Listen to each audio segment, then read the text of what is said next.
উত্তর কাটিগড়া সেউতিতে সংঘটিত হলো এক চাঞ্চল্যকর অগ্নিকাণ্ড। ধান মাড়াইয়ের সময় সংঘটিত অগ্নিকাণ্ডে পুড়ে ছারখাড় কয়েক হাজার টাকার ধান, সেই সাথে পুড়ল ধান মাড়াইয়ে ব্যবহৃত অটো গাড়ি। এতে মাথায় হাত কৃষকের। ভয়াবহ এই অগ্নিকাণ্ডের ঘটনার খবর পেয়ে ছুটে আসেন স্থানীয় জনগণ, কিন্তু কোনোভাবে আগুন নেভানো সম্ভব হয়নি। খবর দেওয়া হয় অগ্নি নির্বাপক বাহিনীকে। কিছু সময়ের মধ্যে অগ্নি নির্বাপক বাহিনীর কর্মীরা দমকল গাড়ি নিয়ে ছুটে আসে কালাইন পুলিশ, কিন্তু দমকল বাহিনীর গাড়ি ঘটনাস্থলে পৌঁছার আগেই পুড়ে ছারখার হয়ে যায় নূর লস্কর নামে কৃষকের কয়েক বিঘা জমিতে কষ্টের ফলনকৃত ধান। তবে কিভাবে আগুন লেগেছে সেটা জানা যায়নি। পুরো ঘটনাটি তুলে ধরেন অসহায় কৃষক নুরু লস্করের স্ত্রী। Bureau report, daily Barak. আপনারা আমার জামাইয়ে হয় আমরা উঠো না লাস্টে কত মন হইব জ্বলিছে?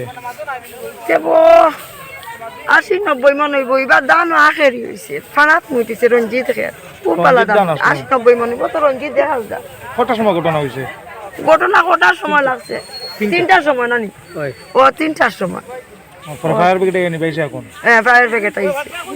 গ্রামের মানুষের ফায়ার ব্রিগেডে ফায়ার ব্রিগেড গ্রামের মানুষের সব জমিছেন, খালি সব মানুষ কইতা তোমার তান্ত্রে সবে শান্ত তোলাই দিবে, টেনশন করিয়া না, উঠ করিয়া না, তান্ত্রে মানুষ কইছে। উত্তর কাটিগড়া সেউতিতে সংঘটিত হলো এক চাঞ্চল্যকর অগ্নিকাণ্ড। ধান মাড়াইয়ের সময় সংঘটিত অগ্নিকাণ্ডে পুড়ে ছারখাড় কয়েক হাজার টাকার ধান, সেই সাথে পুড়ল ধান মাড়াইয়ে ব্যবহৃত অটো গাড়ি। এতে মাথায় হাত কৃষকের। ভয়াবহ এই অগ্নিকাণ্ডের ঘটনার খবর পেয়ে ছুটে আসেন স্থানীয় জনগণ, কিন্তু কোনোভাবে আগুন নেভানো সম্ভব হয়নি।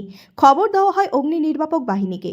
কিছু সময়ের মধ্যে অগ্নি নির্বাপক বাহিনীর কর্মীরা দমকল গাড়ি নিয়ে ছুটে আসে কালাইন পুলিশ, কিন্তু দমকল বাহিনীর গাড়ি ঘটনাস্থলে পৌঁছার আগেই পুড়ে ছারখার হয়ে যায় নূর লস্কর নামে কৃষকের কয়েক বিঘা জমিতে কষ্টের ফলনকৃত ধান।